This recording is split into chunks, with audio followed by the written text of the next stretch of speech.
you're living the dreams, DP. Yeah. Devil may care attitude. Strong thighs. Beautiful girlfriend.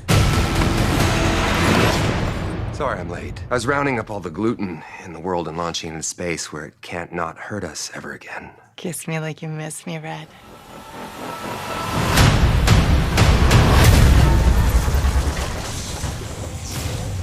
What in the ass? My name's Cable. I'm here for the kid. What? The kid? Move or die.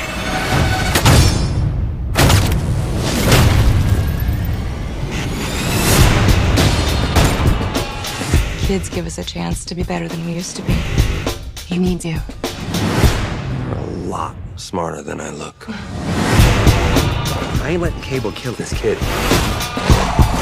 But I can't do this alone. We're gonna form a super duper group. That's what we're gonna do. Our group will be forward thinking, gender neutral. We will be known as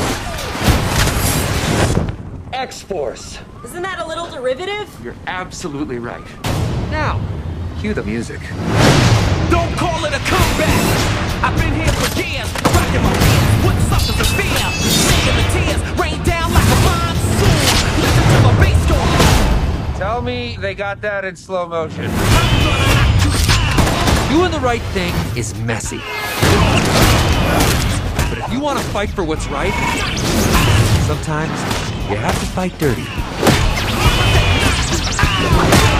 That is why the man bun is just a millennial mullet. Oh, God, I wish I finished college. It lives up to the hype, plus plus. They probably won't even make a 3. Yeah, why would they? Stop it too. You killed it. Hey, what's going on? Welcome to Joygasm, where we chat about video games, movies, and pop culture. I'm Russ, Xbox Live Toaster 360, and with me is my disease-free sibling, Steve, Xbox Live Stevavitch, as we begin episode 72 on May 19th, 2018. To get the most out of Joygasm, follow us on social media of your choice and YouTube. Just do a search for Joygasm TV. In addition to iTunes and Android, you can listen to our podcast on TuneIn Radio, Stitcher, and SoundCloud.com/JoygasmTV, not to mention Spotify. Also, for exclusive access, check us out at Patreon.com/Joygasm.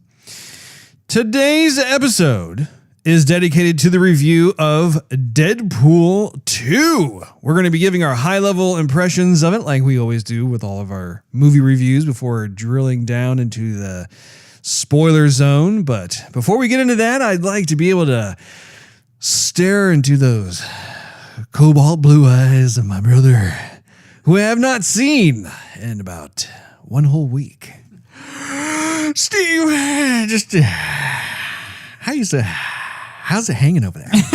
Well, now that you've breathed all over me and filled the air with your exhale, I'm doing okay, Russ. Just okay. Yeah, I'm doing fine. You're not doing dandy? I'm not gonna, cheerleader it. I'm fine. I'm good. I'm not great. I haven't won the lottery or nothing like that, Russ. You should be just head over heels because you're looking at your brother. I am. You don't need to win no lottery for you to be doing good when you are 3 feet away from this fella. That's true. I was gonna do our Twitch dealy do since you were absent. Yes, from El Studio. And Twitch doesn't let me sign in under us over on my Xbox at the other house. It doesn't like you. No, it doesn't. And I'm not gonna be a negative Nancy. You do realize you could have come over to Mikasa. Well, I was getting to that. Oh, okay. Because you see that would be kind of odd if I knocked on the door and be like, hey, so I'm gonna use your TV upstairs. Russ's wife, you could do whatever you want. Okay, yeah, go take a bath, light some candles. I'll be upstairs gaming. You do realize your family, like she knows that we have this thing that we do. I know. I just, I don't know. We didn't talk about it beforehand. I just figured I'd play it safe. Fair enough. But I did do a little bit of gaming. What'd you play? Still more Sea of Thieves, Russ. I've been actually gaming with this guy from England.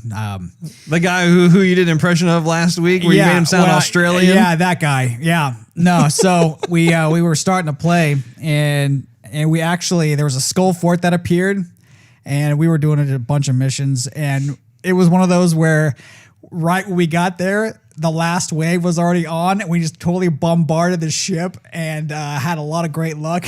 And just like finished it off, took all the loot, and they came after us. Like they totally rammed our boat. They found us on the map again, and then we destroyed them a second time. And then we got to the outpost, unloaded everything, got all the winnings, and they found us a third time, and we're just barraging us with cannon fire, and then we got them a third time. I mean, they must you sank them a third time? Yeah, you better believe we did. And so did you steal their treasure 3 times as well, or no? No, we stole it all just once. They didn't have anything the last 2 times, the last 2 times. So yeah, it was just them kind of trying to get revenge on us, and we just going, no, we ain't sinking.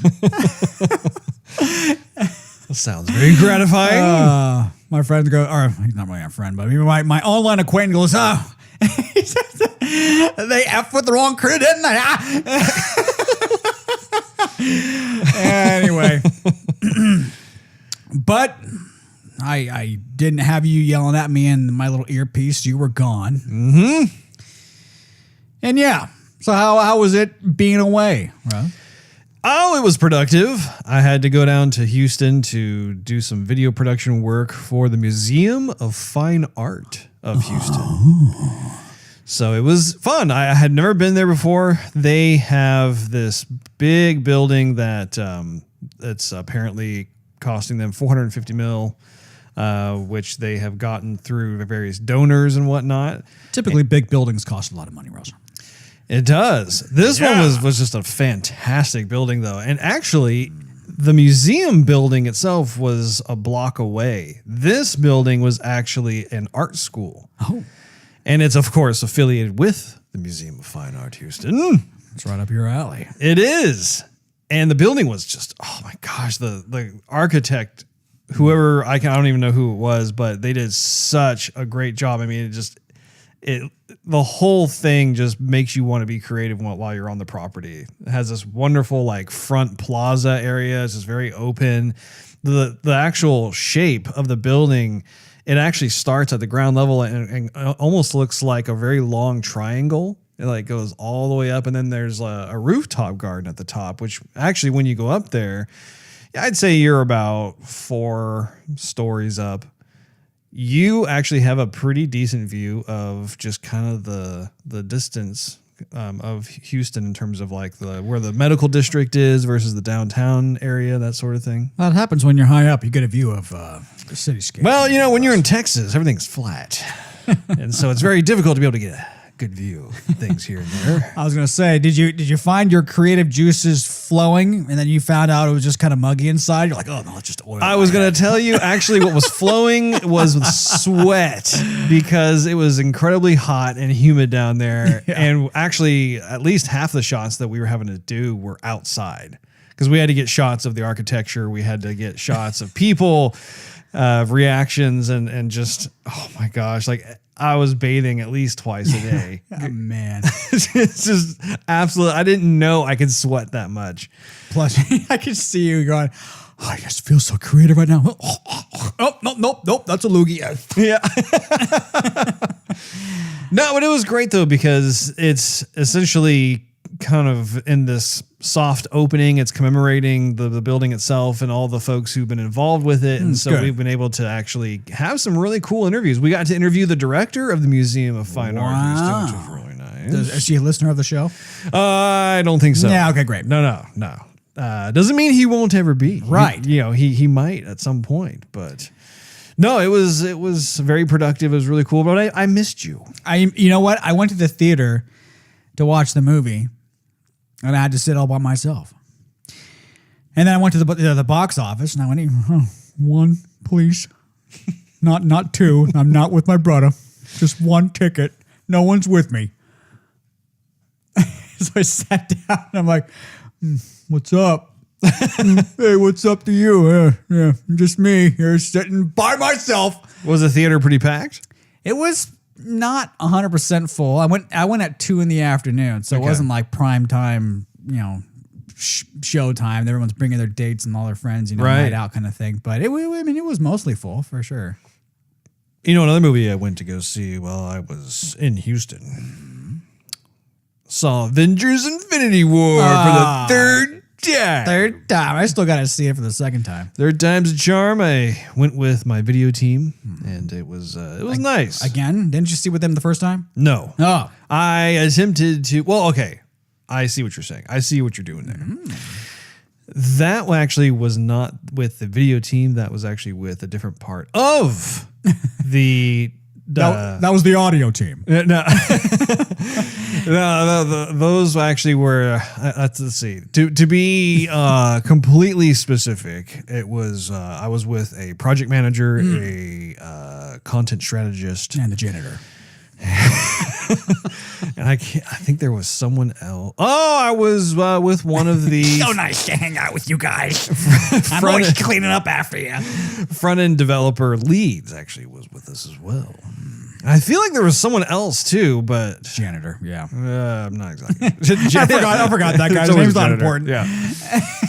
No, but it was a treat because actually I got to see it again with some other folks one of which he had seen it one time before, but the other person had never seen it. And Steve, was quite impressed. Blown out of the water? Completely so. Had he been following all the Marvel movies? He had not. Oh. He is not a big comic guy. He's actually not even a big movie guy. Oh.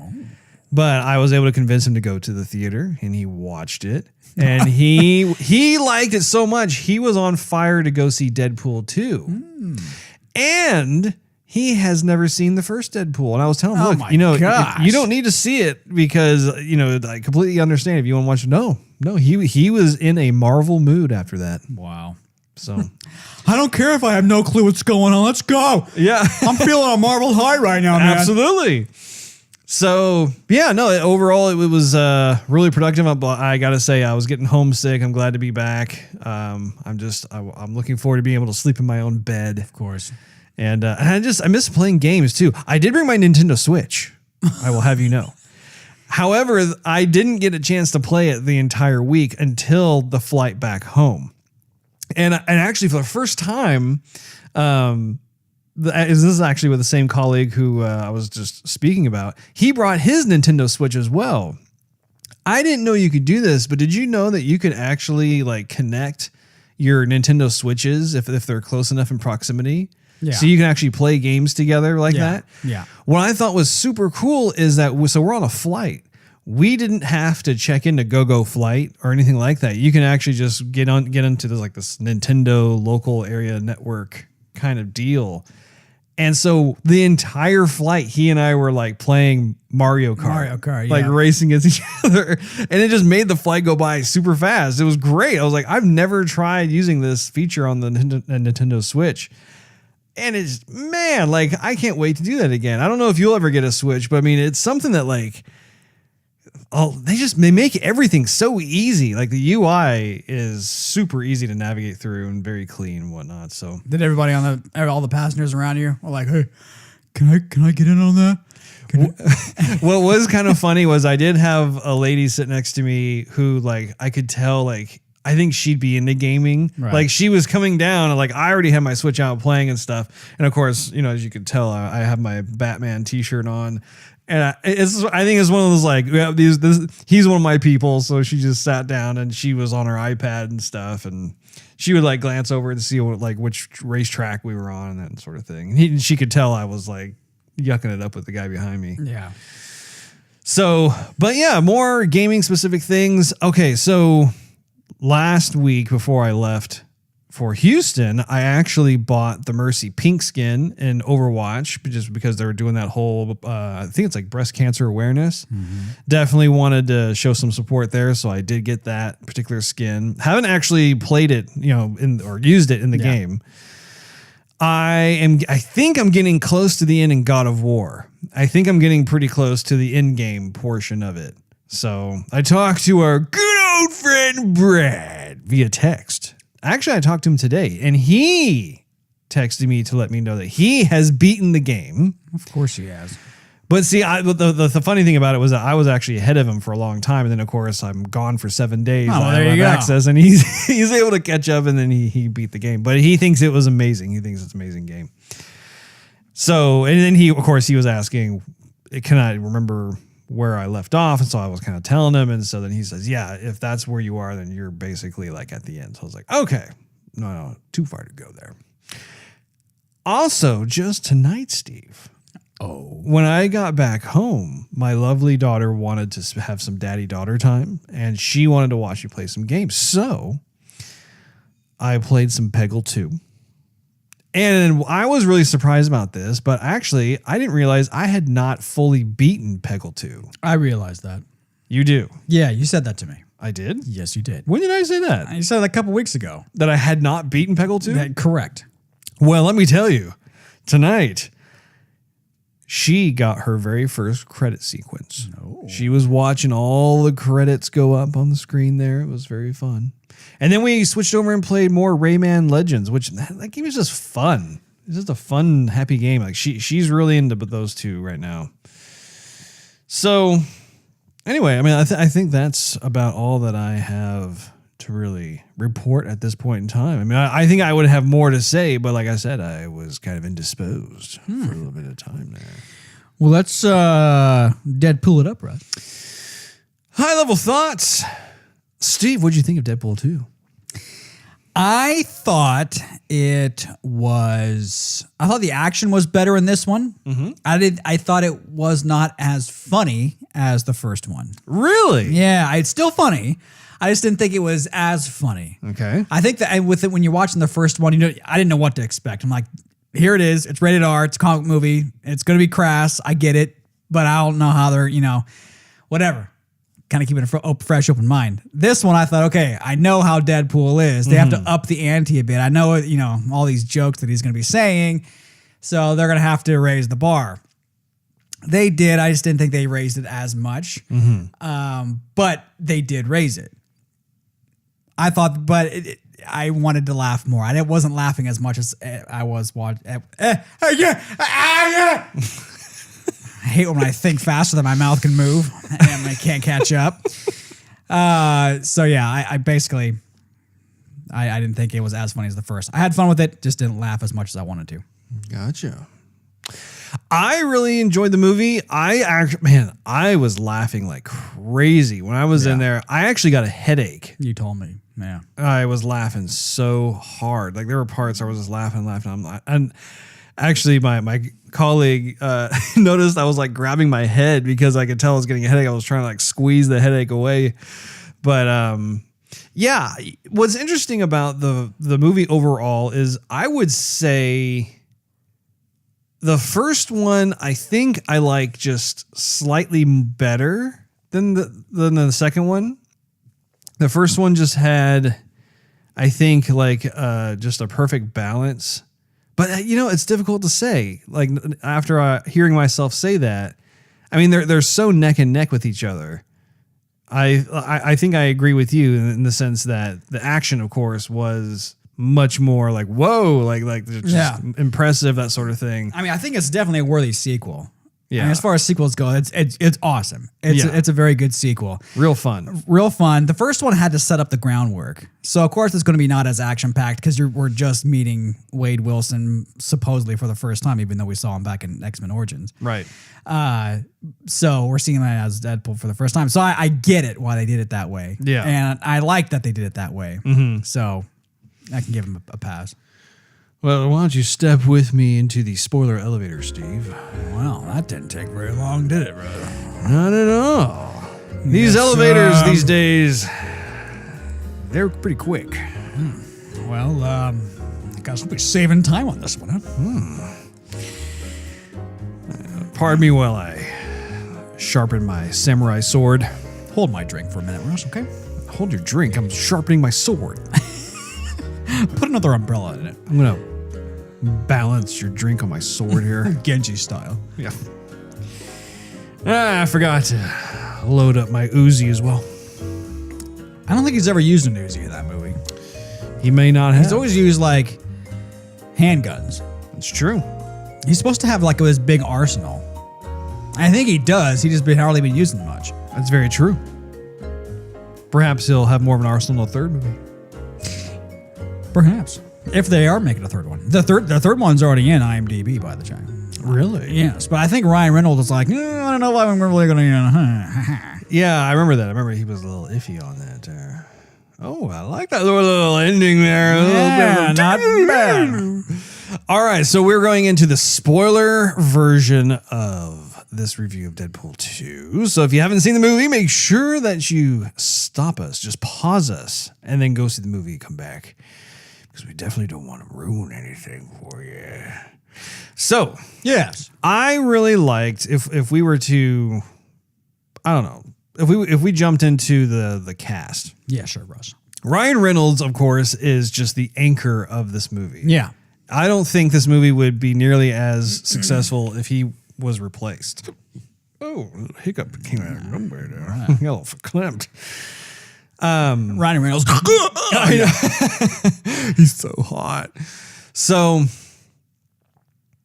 I really loved how he was able to carry the film. His sense of humor. What's interesting is that in just about every movie that he's ever been in, he carries on that same style of humor. Right. Whether it's the movie Waiting, or it's in Blade 3, or it's even in Green Lantern. But you know, it's really interesting to just see how like he's able to plug his sense of humor into these different roles, and people just like it. I mean, even Just Friends was another one that was just right for him to be able to participate in.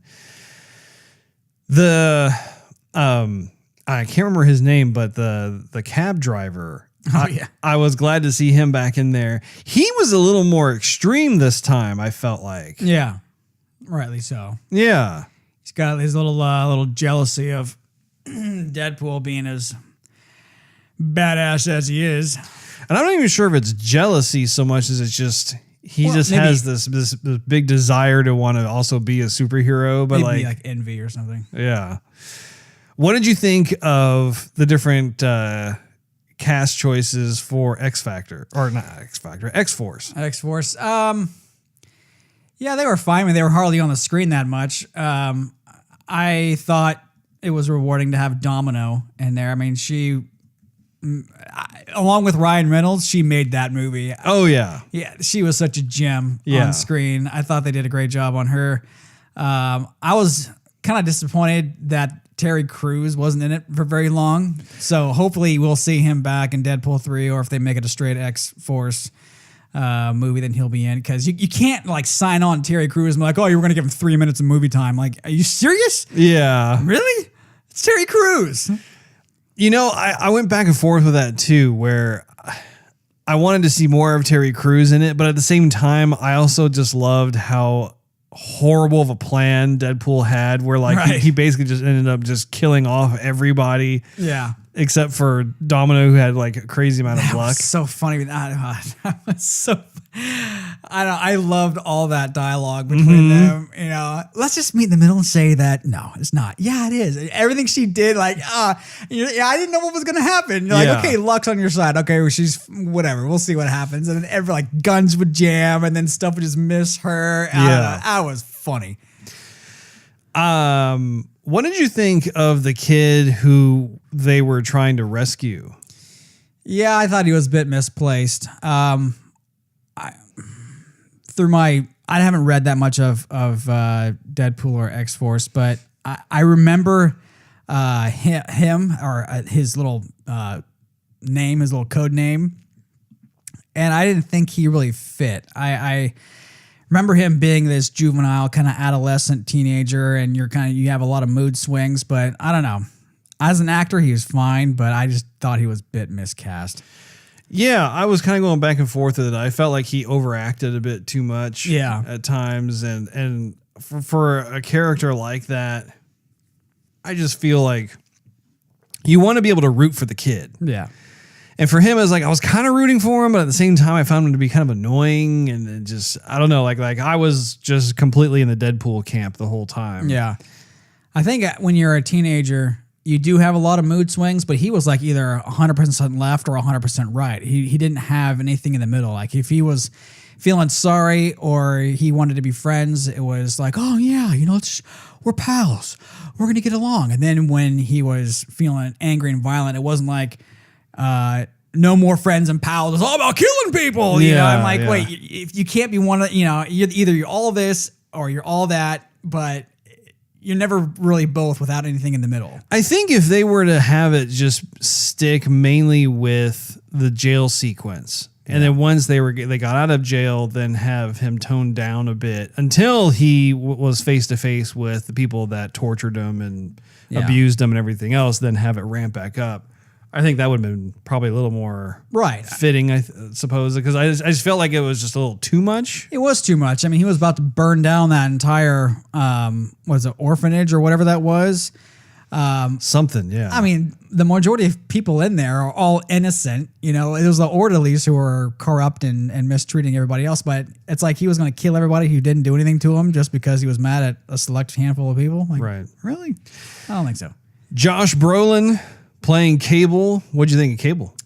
So Cable, we talked about this earlier on. I'm like, I don't know if Josh Brolin can do it. I mean, he was just Thanos, so Thanos is going to be in the middle of my thought. I absolutely love the joke that Ryan Reynolds did of Thanos. Yeah, the script in this movie was great. Yeah. All the the little innuendos and all the Easter eggs and name drops and whatever. It was fabulous. But I remember watching Cable on the X-Men animated cartoon back in the day and reading the comics. And I think Josh Brolin did a fine job as Cable. I'm trying to remember the actor's name. There's an actor who played in Avatar who was like the Marine guy, the general, the commander. I can't remember his name. I'm going to IMDb him in a second, but he had the better look of Cable. I think Josh Brolin probably would have done a better job acting versus this guy, this other guy. But Brolin was fine. I mean, he's got the great voice and he's got a very hard kind of masculine look that Cable has. I really liked his performance in the film. I thought that he was actually a really great fit for Cable. And also too, I mean, just his visual look, like what you were kind of mentioning there. I don't know. I felt like everything worked out well. If I had to offer any kind of nitpick, is just I felt like he was perhaps just a tad bit too slender. And I think it's just I've been conditioned to look at Cable in the comic books. He seems to be more of a kind of a broader, stockier kind of looking guy. Taller too. Yeah, taller. Yeah, definitely taller. Definitely taller and more brawny. But having said that, I mean, that's not like a deal breaker or anything. And like I said, it's a bit more of like a nitpicky kind of situation. But, looking at IMDb, Vanisher, the invisible person, that was actually Brad Pitt. Yeah, yeah. And I think I like really briefly saw Brad Pitt appear. I don't know. I can't remember if it was when he died. Yeah, it was when he died on the. I mean, you saw him for a split second. I thought, who was that? At first I thought it was like Hugh Jackman or something. It was so fast. Yeah, but no, that was pretty cool. There's a lot of different innuendo. If you weren't paying attention, you'd miss all this stuff. All the references to Logan and Hugh Jackman and stuff. You realize his Deadpool's cell number or his prisoner number was the same as in Les Miserables. Jean Valjean, who was also played by, it's like 20649 or something like that. It was like the same exact number. Yeah. Now, of course, TJ Miller made his return as well, playing the same character. And he didn't have as much of a role this time around, but I mean, I feel like he was needed in the film and just offering the supportive role that the character is there for. Right. I mean, I think it just worked out fine. Plus, he too had some great lines that were just really funny as well. It just fit nicely. It was nice to see all of them, and the old blind lady too. Yeah, it's cool. It was great to see her again. And even Marina, who plays Vanessa, she wasn't in the movie for very long, but still, it was just I just love having the same cast come back. they have a chemistry that her and Wade Wilson, the way she looks at him, man, they have some chemistry on They the do. screen. They really do. Definitely. Is there anyone else that comes to mind that is worth? You know, I thought that what was her name? Yukio? Oh yeah, I can't remember her name exactly, but she really didn't have any speaking roles. I mean, but every time that they had their little thing where she waved at Deadpool and he waved back, I mean, like everybody would always kind of giggle in the theater. Yeah, but she was kind of a waste of a character in a way. I thought, yeah, Yukio, Shioli Katsuna. Huh. But I don't know. She just didn't seem like she fit. She was kind of an oddball. It's like they just wanted her in there to show that she had a lesbian relationship with Negasonic. Uh-huh. And that's all she was there for. And then they brought her in to fight the Juggernaut. Like, oh, I'm bringing my relationship partner because we need backup. You know, like, what? What about the other X-Men? Well, I mean, she was an X-Men too. But they didn't introduce her as such. And so she didn't really... She had like the X-Men uniform on and everything else. But and her name was just Yukio. Yeah, again, I don't know every single X-Man that exists. Yeah, I mean, they didn't give her a name. They were just like, oh yeah, it's just Yukio, and you can tell, man, it was she was mainly there just for that gag. Exactly, because she was such like the antithesis of, or not antithesis, but just the opposite of what's her name? What's the other one? It's her. Mega, whatever.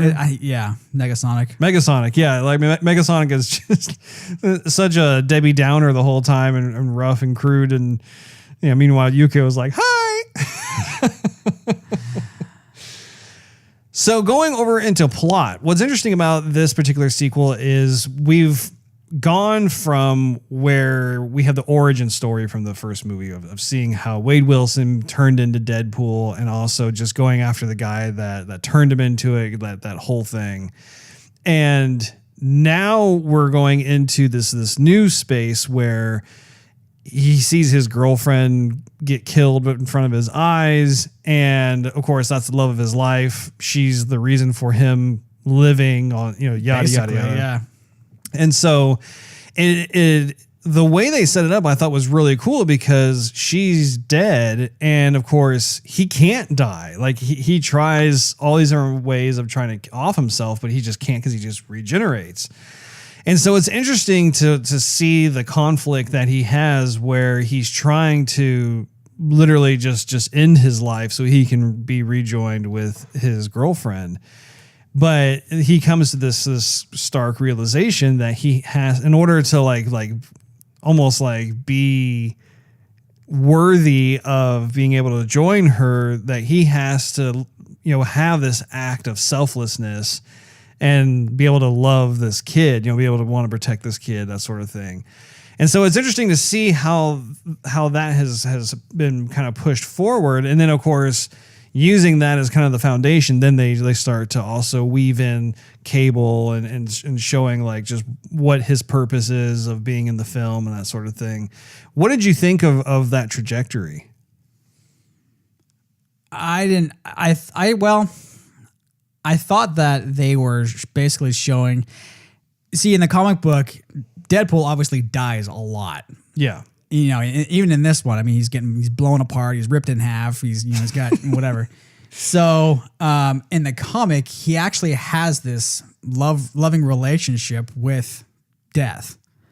And I am taking a wild stab here, but I'm wondering if what they were trying to convey, at least with her, being in this not necessarily heavenly state, because it wasn't really heaven, it was some sort of afterlife or purgatory or whatever it was, that he couldn't be a part of. But she kind of held the keys to his afterlife or pushing him back into consciousness. So I'm wondering if that's what they're trying to convey, that she it will become like the mistress of death or something later on in the film.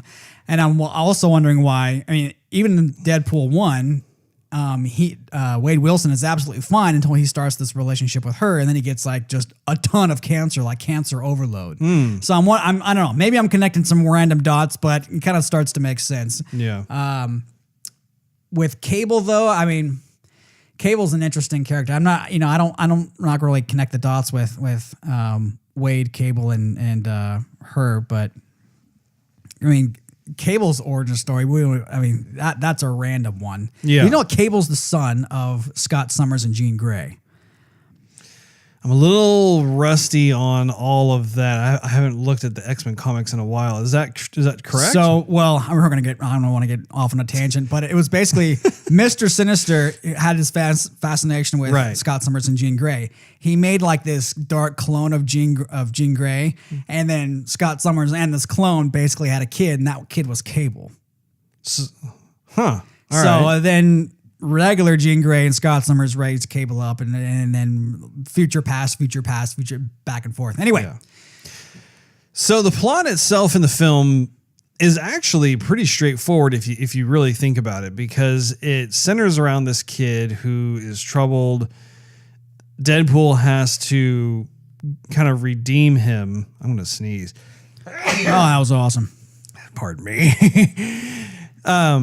Deadpool is tasked with trying to redeem this kid to prevent him from carrying out the murder of this ward of sorts. And if he doesn't, then, and of course, that's how Cable gets weaved in, is that we discover later on that this kid, as he gets older, will end up murdering Cable's family. And so that's why Cable goes back in time, because he needs to stop this kid from murdering the family, which I thought was great. I think that's a good setup in terms of Cable as a neutral character. He's not a bad guy. He's not even necessarily a good guy. Right. He's just kind of, he's in that neutral zone.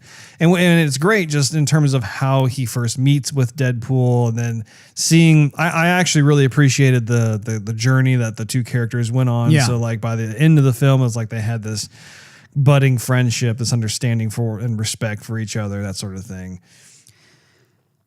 I liked how this movie was not, some earth-shattering world's gonna end, big buff mutant. I mean, it's so refreshing. I mean, I just want a good superhero movie, some butt kicking, some action comedy, and you watch the trailer and you think that Cable's the villain, and I think we talked about that before, where I'm going, Cable's not a villain at all. Like, he takes on Apocalypse later on in the comic, so he's not. I'm like, what are they doing? So yeah, a lot of surprises and stuff that I was not expecting, but and it was refreshing to see them, kind of work out their differences and all the different innuendos. I'm not racist. Yeah. The whole banter was just brilliant. Yeah. But like I said, I thought it was so funny. I was just laughing nonstop at just everything in there. And it was great too. Like Josh Brolin has his own kind of style that he brings to his characters, and I think he played off perfectly against Ryan Reynolds. He did. What did you think of the scene where after Juggernaut rips Deadpool in half and he's back with his friends and stuff, and you see little kid legs? I at first I thought that was funny. Because in the first one you see his little hand going back after his hand gets chopped off. So I got it. It was funny. I thought they dragged it on a little bit too long. Everyone who came in the room had to comment on it. And I thought that was so funny. I mean, it was funny, but I just thought it was a little bit dragged out. I don't know. But it wasn't so far dragged out that I was kind of rolling my eyes and being like, okay, move on, because someone else had something fresh to say about it. Yeah. But I'm glad they ended it when they did. Man, just I love that Basic Instinct thing that he did where he crossed his legs. Golly. The humor is so sharp. I mean, when I think of different comedies that I've seen over the years, I really have a hard time thinking of a movie that is on the same level as these Deadpool movies, because they really do just take it to a whole other level, and I just love it. I think it's wonderful. If you're down for it, I'd love to be able to go see this movie again, just to have like a bro date. I would definitely. Well, I don't know if I want to see it in the theater. I don't know. They turned it up so loud it was distorting, and it wasn't like clear sound. It was just loud. So that kind of took a little bit away. I'm picking up the movie when it comes out in a month and a half. right when it leaves the theater, it's coming out on Blu-ray. Yeah. So I definitely want to watch it there again. I want to watch Avengers, with you again in the theater for sure. But Oh, I'm there. I'm so there. what'd you think of the CG for Cable versus Colossus? So here's my deal. This movie was done by, I want to say it was 20th Century Fox. Yeah. What's interesting is that these studios tend to, they'll hire certain special effects houses that, the special effects houses themselves, they'll bounce between studios and they'll work on stuff. But I just get the feeling like each studio also has their own kind of CG look, and I'm trying to put my finger on it. I can't quite figure it out. But there are several 20th Century Fox movies that incorporate special effects, and they just have what I like to call the 20th Century Fox style. And I don't know if it's due to the directors that tend to work for 20th Century Fox or the cinematographers or technical director. I'm not exactly sure what it is, but the visual effects that I tend to see in those movies tends to be different than, say, that of Universal Studios or New Line Cinema or whatever it is. But having said that, there are times too when, like, for instance, like 20th Century Fox, they helped with Star Wars, and of course Star Wars is ILM, and they have their own kind of visual effects look, and you can typically tell, like, if ILM has a hand in something, if it's Transformers or if it's Star Wars or whatever it is. Anyway, I don't want to go too much on a tangent on this thing, but it was just one of those things that I just found myself thinking about, because I was looking at the visual effects in the movie, and they certainly are not as refined as some of the other visual effects. Like, if you were to compare this to Avengers Infinity War, there's no comparison. Avengers Infinity War completely blows it out of the water. However, having said that, though, Deadpool is a comedy. It's an action comedy. It's a buddy comedy. And so it's almost as if, like, they're kind of intentionally trying to make some of those things not quite as polished. Which I think actually is okay. I think it's actually kind of, I prefer it to be that way. Right. I thought that they did an excellent job with Cable's arm. Yeah. Like, if you compare it to, let's say, the metal in Colossus' body, or even like the metal, let's say, on Winter Soldier's arm, I did not want it to look like that. Yeah. And they didn't. Yeah. I thought he looked good. Actually, to be quite honest, Cable's got that it's basically an infection, right? And so you see it kind of grown into him. It's not like he, half his body's. I loved how that looked. It looked good. Yeah, those parts in particular, I was very impressed. Yeah, even remember a few episodes back, I was like, I wonder how they're going to do his eye, because sometimes his eye flashes. They did great on his eye. Yeah, they really did put a lot of TLC into Cable itself. The some of the areas I felt like looked a little too CG-ish was, I felt Colossus could have looked a little more photoreal. For sure. I also felt like Juggernaut was also too CG-ish. Right. They should have put a little more TLC into that as well. So do you anticipate that there will be a Deadpool 3? I think there will be. I haven't heard or read or seen or anything negative about Deadpool 2. Ryan Reynolds has actually gone on record saying that he doubts that there will be a 3. Yeah, I think he's playing it safe. Part of me thinks he doesn't want to be typecast, as everyone who sees Ryan Reynolds now is just going to think Deadpool, and so if he plays another movie, they can't see him out of character, which I get it from that standpoint. But at the same time, there is a lot of money in it, because the first movie was great. I mean, it was pretty much groundbreaking, a rated R comic book movie that everybody enjoys. Even if you're not a comic book fan, you just want an action comedy, there you go.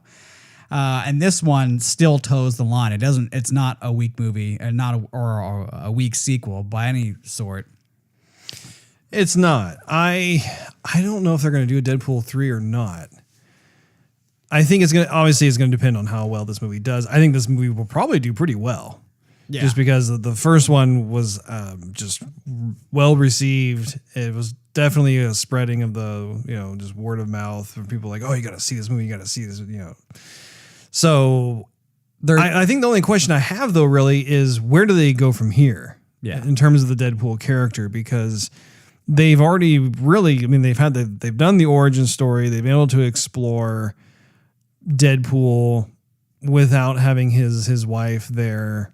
And they keep making these kind of nudges toward the X-Men, which I've got to say is just that's also just, it's just hilarious how much they leveraged just the mansion and him messing with Professor Xavier's stuff and just even that one scene where everybody they dressed up that X-Men Days of Future Past they did cast just for like that 1 second when they go and they close the door. I mean, that was funny. Yeah We don't want to be a part of that. Would be kind of funny if well, not really funny, but it'd be interesting if Deadpool actually leads the way for the return of X-Men to be cool again. Mm-hmm. Bring back character here, character there, like maybe Mystique or Rogue or something like that. Some of the X-Men that maybe join X-Force. I'm thinking that Marvel Studios is probably going to be next in line to really do a reboot for the X-Men itself because, as you know, they acquired those assets from Fox. And so I think that's probably what will most likely happen when it comes to the X-Men. But I got to say again, I was thinking about how much humor was in the first one.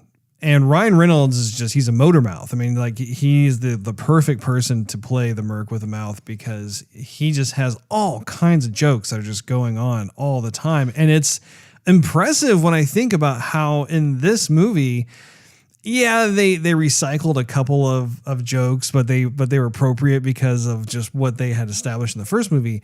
Other than that, though, like everything else that they had as gags or jokes or whatever were completely original. And I mean, that's saying something just because it's not like, oh, they're setting up this big thing and then they're done with it and it goes away. It's like, I mean, it's like it's joke after joke after joke, just verbally is just so well executed, so sharp. Yeah. It's just a feast for the ears. They obviously alluded to X-Force, but they didn't really say like, this is the X-Force sort of thing. I mean, I remember at the end they kind of did, but I would think they would do a Deadpool 3 before they did an X-Force because they need a little bit more history with some of the characters in order to have a fully fledged team that's not just, people who decided to not be X-Men and be X-Force and leave the academy, Yeah. I think they would need some more people. But, he time traveled back and he saved that one dude's life, the regular guy who didn't have any abilities. Who just answered the ad. So you would kind of think that he would have saved everyone else's life. And even though they didn't show it, you might be able to believe that. I mean, I guess that would be acceptable. I would think that he did save a few more folks' lives. I mean, I would like to see Terry Crews's character come back. I think we're led to believe that too because he went back in time. We didn't see every character because I think that would have been overkill. I think the joke would have become stale if they were to do like painstakingly every person. Right. Although, having said that, if they were to approach each one with a different novel way of him trying to save each person, I think that would have been. I mean, that could have been successful too. I don't see them taking or bringing back Shatterstar. I just don't see it. I don't know. He was part of that whole kind of mojo, otherworldly, outer space kind of thing. I think that's too far. But Shatterstar is a part of that whole kind of X world. Yeah, I know. I see it, but I don't think they're going to make a big deal of him. Well, let's go into some IMDb trivia here. And then afterwards, we will give our conclusions. How about that? Sounds great. The sequel was announced 3 days before the release of the original Deadpool movie in 2016. That's confidence. That is confidence right there. I think some studio execs went, oh, we're going to make some money on this. Go ahead, give them the green light. Excellent work, Jensen. Let's see here. Well, if you remember at the end of Deadpool 1, at the end of the credits, he comes out and he says, oh, by the way, there's going to be Deadpool 2 and there's going to be Cable in it. Remember? Uh-huh. Okay. Brad Pitt met with the director to discuss the part of Cable, but couldn't commit due to scheduling conflicts. He could be a Cable. I can't see it. I think Josh Brolin was a much better fit. Ryan Reynolds personally offered Rob Delaney the role of Peter after seeing him in Catastrophe in 2015. That's pretty cool. Like have someone who's like kind of the anchor of something that's really successful come to go, I want you. Yeah. Ryan Reynolds played a heavy hand in this movie. Well, even the first movie, I mean, he is dedicated to the character. That's why even in the Wolverine movie, I mean, he started out as Deadpool with that, and I loved how he poked fun at that. But even in the credits, like I think he helped produce it. He might have and wrote it. Like he wasn't just acting; he played a bigger part. Yeah, he was definitely heavily involved. Right. When Domino debuted in the New Mutants comic books, she was actually Deadpool's girlfriend Vanessa in disguise for several issues. In the comic books, Vanessa is the mutant copycat who can shapeshift and mimic other people, similar to Mystique. She posed as Domino to infiltrate X-Force, while the real Domino was held prisoner. This resulted in Domino holding a long-term grudge against both Deadpool and Vanessa. A little comic book trivia there for you. Let's see here. One of the taglines of the movie, quote, "Take your passion and make it happen," end quote, is taken from the lyrics of Flashdance What a Feeling. One of the movie posters shows Deadpool laying back on a chair, thrusting his hips up with a rain of bullets falling on him. I love that poster. This is a direct reference, of course, to the Flashdance movie poster. Let's see here. What else do we have? Of course, in the final trailer, Deadpool says, "Pump the hate brakes, Thanos." This is in reference to Avengers Infinity War. Josh Brolin, who plays Cable in this movie, is also Thanos, as you and I are well aware. And that's got to be that's something we actually forgot to mention. What a shrewd move by his agent to be able to plug him into two Marvel movies as different characters. Of course. Let's see here. Does it say anything about all the different movie references? I mean, they referenced, Terminator. They referenced Avengers. I mean, even with them saying, what was it? The sun's going down, sort of thing to Juggernaut, which was the same thing that Black Widow said to the Hulk to try and calm him down. Yeah, I don't think that the trivia will have every single one of those listed, but I mean, you can go online and you can. I mean, there are people who are listing just all these just different references, and again, it's a testament to just how smartly written this whole thing was. Right. Russell Crowe was Deadpool co-creator Rob Liefeld's choice for Cable, and he actually, I'd be curious to see how he'd do with that. Yeah, I don't think he has that. He doesn't have the Cable look. He's definitely a more brawny kind of a guy. I don't think he has the Cable look. Josh Brolin really has that jaw. He does. Yeah. And the voice. And the voice. I mean, Russell Crowe would have a good kind of gruff voice as well. He can't get rid of the accent that well. Hello, mate. All right. I'm from the future. He doesn't sound that thick of an accent when he's acting. Oh man. All right. Well, let me see. Let me see if I can find something else in here. Get some juicy, Russ. Take a look. Some juice. Give me some Kool-Aid, but with a kick.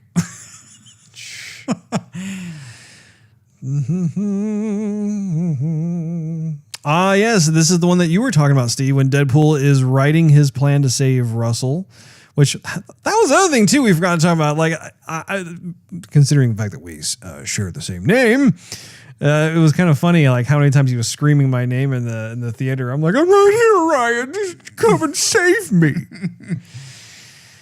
When Deadpool is writing his plan to save Russell, you can see that he wrote Prisoner 24601 on the board, which is a reference to Hugh Jackman's character in Les Miserables, which is what you just mentioned. Let's see here. Deadpool 2 now holds the title of being the last film featuring Hugh Jackman as Wolverine, as he appears through stock footage from the X-Men Origins Wolverine of 2009. They really left the door open for a lot of different stuff to happen, because especially with him being able to use Cable as time shifting device, and he went back and changed the course of things in those different movies. I mean, they left the door open. Yeah. So this next one actually is something I took note of. The first Marvel film not to feature a Stan Lee cameo by appearing himself in the film. Yeah, I noticed that. I was waiting for him to appear. I'm like, oh man, he's not in this one. Uh-oh. Yeah, he only appears briefly as a kind of I think like a picture montage or something like that. But yeah, like I took note of that. I was like, whoa, where's Stan? Yeah. Because he was in the first one. Yeah. Oh, man.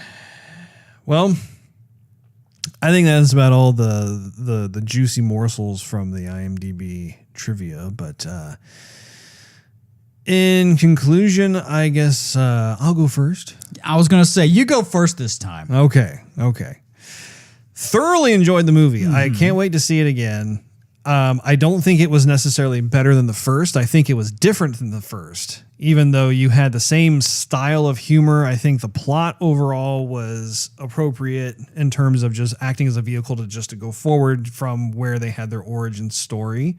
I did think that that was a pretty heavy moment to like just actually take out his girlfriend because of course, the first movie it was all about getting back with his true love, and at the end of the first one, he's back with her again, and the second one, it's like, oh, and not only that, but like he takes it on himself as the one responsible for her dying. He wasn't able to protect her, that sort of thing.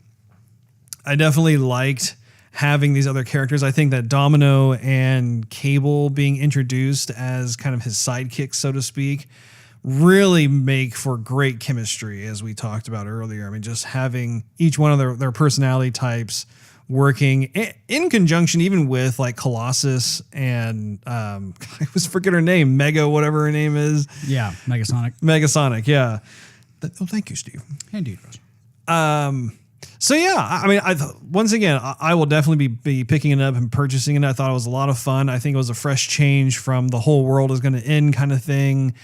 I think that it's just a great time. You go to the theater and you leave the theater feeling good, and it's just a fun experience. So all in all, I would say I would give it 4 stars.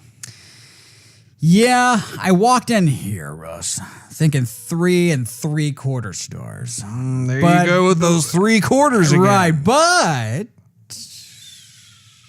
I am feeling generous, a bit more uppity.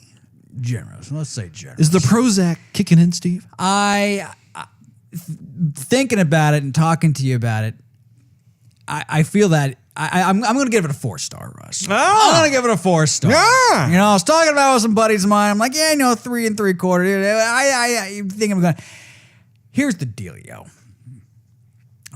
With all the superhero saturation and all the montage and this, that, and the other, and with sequels here and there and having the up in the ante and everything, they really did a very, very good job. Not only with the budget that they had, but having an original screenplay that was fresh and surprising and funny, and a lot of stuff that you wouldn't expect in the movie. Not having there be like this huge mega villain that we have to deal with. It was only more kind of self-discovery and more team building, I guess I could say. It was just, I definitely want to see it again. If it's in the theater, or I'm definitely picking it up. Almost likely I'll have to wait till I pick it up. But I mean, I think I would give it a 4 just because it was such a good time to see. And many movies lately, I've just been able to anticipate what's going to happen. And so it's really nice to like go in there, have a bunch of people who maybe aren't comic book buffs, but are laughing their tails off at this nice action comedy. It's not for everybody. No one can just walk in there and be like, oh, I'm going to have a great time because it's an action comedy. Right. So you have to like the humor. Let's put it that way. Well, and it makes sense just because the plot itself, if you remove the humor, the plot is actually very straightforward. Right. There's not a lot of big aha moments or anything of that nature. I mean, you have a couple of things with regards to Cable and stuff, but the humor is the star of the show. Right. So, well, I'm excited that we see eye to eye on that one, Steve. Pupil to pupil. Well, that wraps up this episode of Joygasm. Make sure you tune in next week as we have a very special guest in the form of Jesse Snyder, who is one of the gaming industry veterans. He's worked on a number of big titles, including Call of Duty and Halo 4. We're going to be picking his brain a bit, and it's going to be a grand time. Stop poking me in the brain. Thanks for hanging out with us. If you enjoyed this episode, we invite you to check out patreon.com/joygasm and pledge $1 a month for exclusive access to the show. Also, you can follow us on social media and YouTube. Just do a search for Joygasm TV. In addition to iTunes and Android, you can listen to our podcast on TuneIn Radio, Stitcher, and SoundCloud.com/Joygasm TV, as well as what, Steve? Spotify. That's right. Last but not least, search Joygasm TV on Twitch to see us stream our gaming adventures live every Wednesday night at 9:30 p.m. Central Time. And, this week, now that I'm back in town, we're going to actually resume that. We'll see you next time. Later.